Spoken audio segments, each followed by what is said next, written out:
On commence à en savoir un peu plus sur le profil de ce virus, sans doute moins mortel que le SRAS, mais plus contagieux. Je regardais ce chiffre, la grippe saisonnière a fait 22 morts en France depuis novembre. Oui. Là, nous, on parle de 4 cas. Oui. Heureusement, ces 4 personnes sont en vie, même si 2 sont en réanimation. Donc voilà, il y a quand même la grippe, là, celle qu'on a chaque année, elle a déjà fait 22 morts en France. C'est que justement, nous avons su nous protéger de cette épidémie malgré l'ouverture des frontières, malgré cette mondialisation. Et qu'on peut le faire quand on le décide, quand on prend des mesures sanitaires pures.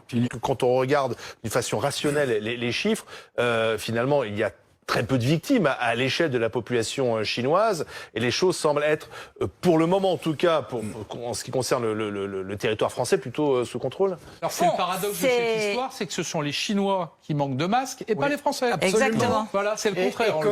Moi je pense qu'avoir autorisé le match Lyon-Turin, c'est une bonne chose. Mais quand on vient que de Turin, puis qu'après on retourne à Turin, il y a un risque qui n'est pas nul. Bien sûr, il y a un risque qui n'est pas nul, mais c'est pas le même risque quand même. Que la grippe saisonnière, la classique, fait 60 000 morts par an en Europe. Cette grippe, on n'en parle jamais. Enfin, si on en parle quand le vaccin arrive. Oui. 60 000 morts en Europe. Pour l'instant, même s'il y a malheureusement des cas dramatiques en Italie et en France, on est quand même très très loin du compte.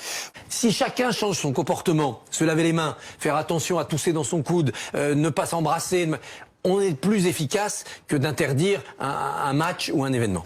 Pourquoi les Français, majoritairement, estiment que la France n'est pas prête ?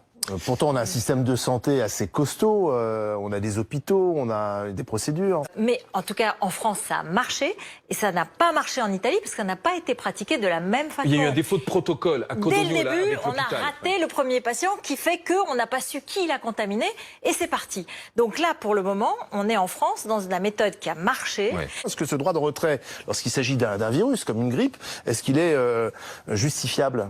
En réalité, il n'y aura plus vraiment de mesures de confinement, il n'y aura pas forcément d'écoles fermées, il n'y aura pas forcément de trains fermés. Il ne faut pas imaginer, et c'est très important aussi sur cette idée de lutter contre la peur aussi, il ne faut pas imaginer que le stade 3 soit un moment où la France va s'arrêter. Eh bien, non. On va en parler.